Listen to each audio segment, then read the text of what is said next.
resources that we have. But anyways, we'll go on a quick break, and when we return, we're giving you a dose of wellness wisdom. Explore the world of alternative medicine and healthy living when Jasiri returns.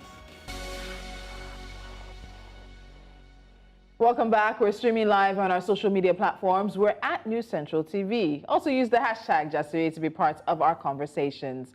Now, with the increasing interest in alternative medicine, we'll be exploring various practices that can enhance our overall health and well-being. Our guest is a motivational speaker and an author who has helped individuals achieve their wellness goals through natural and holistic approaches. Afolabi Coker, welcome to Jasiri. Thank you very much, ma'am. Thank you. Welcome. Thank you. So I think just to start this conversation, oftentimes people either stumble or there's a situation that leads them down sort of this holistic alternative medicine path. So for you, what sparked your passion for alternative medicine?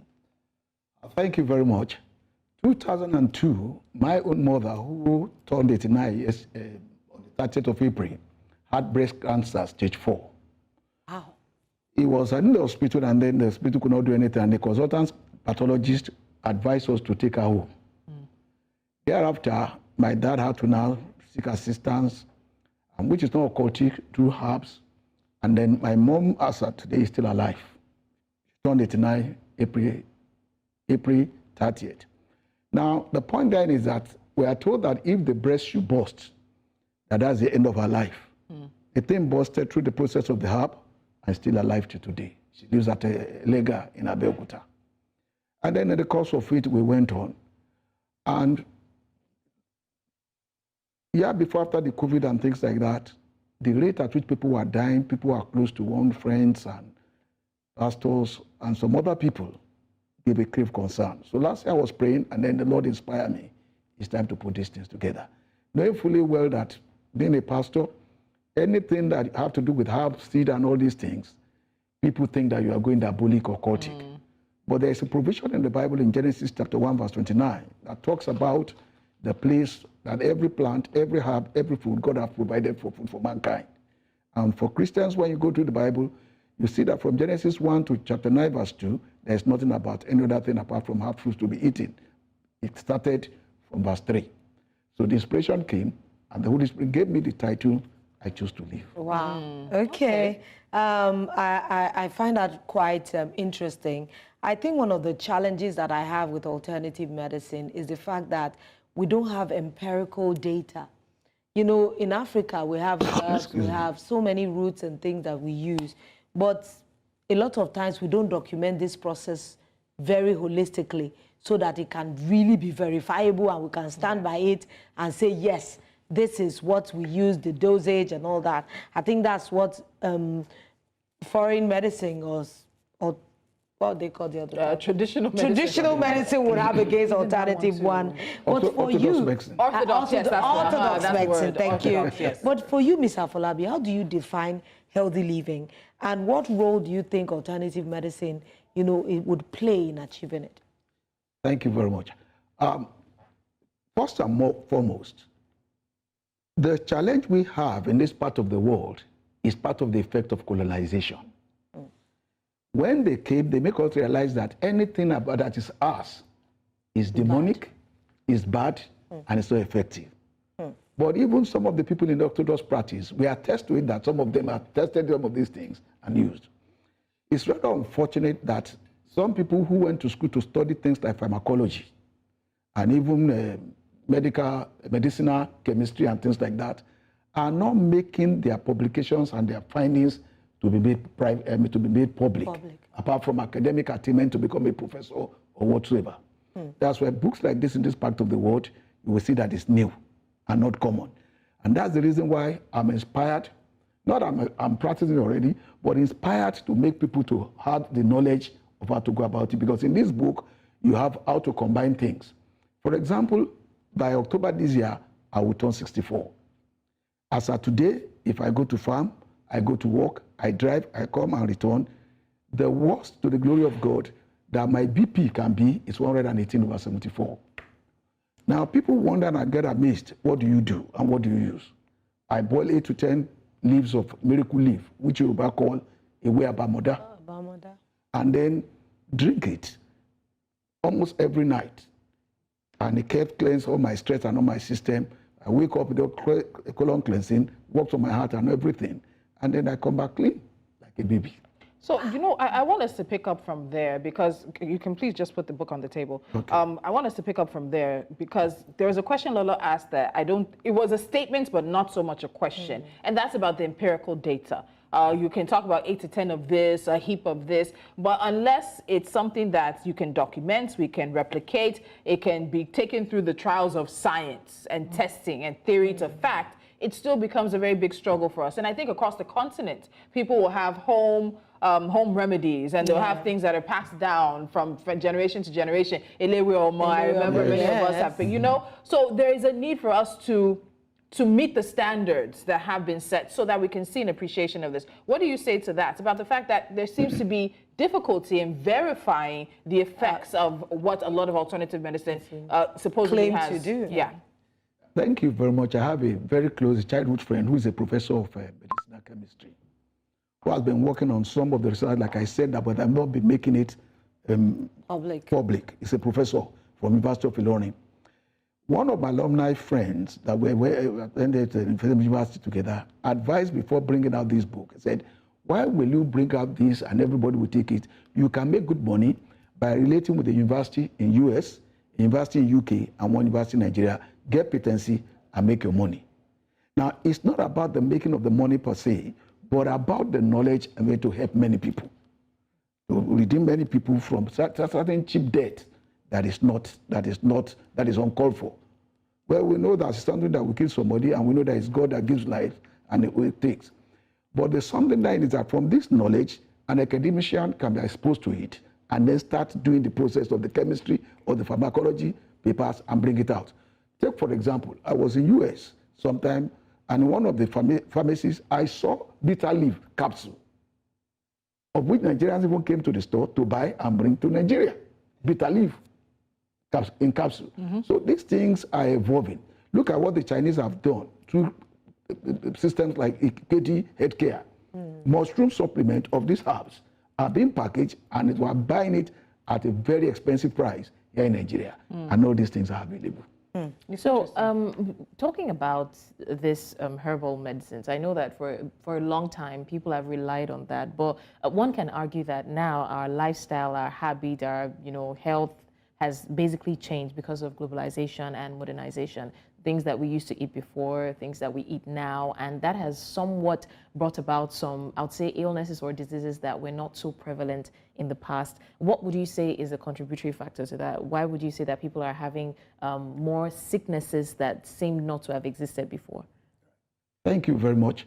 You see, unlike those days, our parents, even if you have 50 cars, they exercise, they walk, they go from place to place. But today, most of us, our houses, inside the kitchen, you have air condition. In the car, air condition. Hardly can you drive a car without air condition. You hardly sweat. Then eating late at night is another challenge. You see somebody who's just about 35 years old, a man, and is already pregnant with a pot belly and all these things. She's already pregnant. And then you wonder what is the problem. You see a child who's just growing up, the sugar level problem, heart condition, and things like that. Why? Because the way we eat.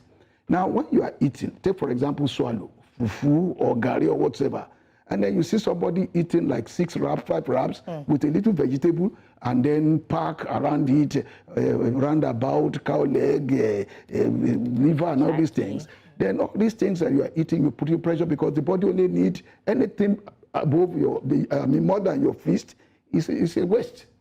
So you put in pressure on your intestine, you put in pressure on your rectum, you put in pressure on your system. So why go to route it? You know, when a child eats small, the parents say, oh, the way you are eating, you are spoiled. But the child is eating well, rather than the one that will sit down and finish almost a bowl of gari at a time.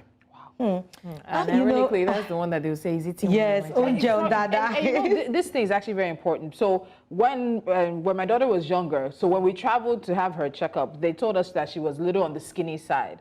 But in the US, the doctor was very happy. He said that right now what he's seeing is obesity, that there's an obesity crisis. And I'm thinking, okay, that's in the US. Then I come back, And we have an obesity crisis with children happening also in Nigeria. And I don't think many parents are taking notice of it. And what I've learned, because my mom has degrees in early childhood education and everything, children, your body has a switch to tell you when it's full. Yeah. But when children are little, because we keep telling them, oh, eat more, that switch over time sort of turns off. So they no longer have an innate ability to say, I'm full, I don't want to eat anymore. So parents, sometimes listen to your kids. When they say, I don't want to eat anymore, I'm done. Take it, I'm done. Because when you keep pushing that food, you're already setting them up for a lifelong battle sometimes with obesity and health complications. You know, I like to listen to alternative people that practice alternative medicine because they have a lot of claims and things that they say works, especially for diseases that a lot of people know that they are more about lifestyle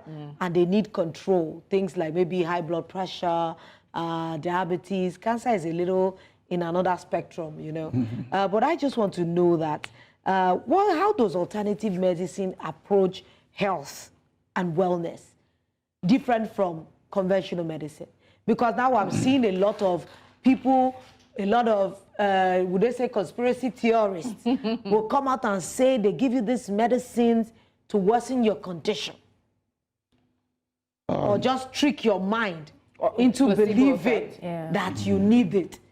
Because some alternative medicine people, I've heard of wellness farms abroad, where the only thing they do is alternative medicine, and people claim to have cures. How do you guys approach it differently if both of you are medicine? Okay. Well, no, I'm not saying that people should not go to hospitals for checkup. Then they tell us that everything has its own side effect, even water, and too much of everything is bad. The point here is this. Let me start this response to this by, you heard in the news about King Charles of United Kingdom. Yes. He had cancer. And then they said he was not going to take the chemo, but he was going to use herbs. So the question is, because he's a white man that is using herb, no problem. But the black man is not supposed to use herb. Now, just let's put that as a question mark in our hearts. There's something then is this. In everything that is original, there is fake. And there is something like the man who treated my mother in year 2002 is dead. But the children doesn't have the knowledge of what the man is doing. So the man died with it. Wow. So in the same light, there's something is, like I said, anything that is us, natural, that is coming from us, is always being condemned. That's our system, like a crab colony. But if a white man comes, like I said about the herb, a bitter leaf being put into capsules in US, and we now bring it here and sell it. Now people see it as, yes, it's normal. And it's a mindset problem. But is that not again, doesn't that go back to standards? So if I believe, if they're preparing capsules, you understand that you can use specific conditions are met. There's a specific standard for the type of bitter leaf they're using. Maybe there's no fertilizer. There are certain things that just make it seem more acceptable. Somebody will package here. They have not gone through NAFDAC. They have not gone through Standards Organization of Nigeria, and it's on the shelf where they're making claims about being able to cure something. Can we blame people for being reluctant to trust in those situations?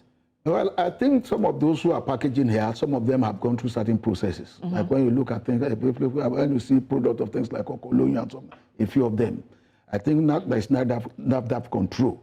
But when you talk about people like Elewomo, they are basically like traditional people who sell in the market, and then they sell it to you, you sort yourself. So which is it. But my admonition and encouragement, or what I will say to people is, they should, the researchers should start looking at the perspective of, okay, taking a book like this and then using it, reading the things in it for free, and then getting something and then searching it out. Like, I know my friend has done a lot on this neem leaf, dongoyaro. Yeah, neem leaf. And then the oil and everything, which has a lot of benefit stated in here. So the essence of this publication is for people to have access to it, researchers to have access to it, and then take it to the next level. Those who are into pharmacology, even some of the pharmaceutical companies can study it and produce some things rather than waiting for importation of products from abroad. So I want to ask about food, because Blessings asked about our standard of living and changes and things like that. Food is a large part of nutrition. They always tell us you are what you eat. You talked about the roundabout and my very favorite abula, which some shaki here, put some things together.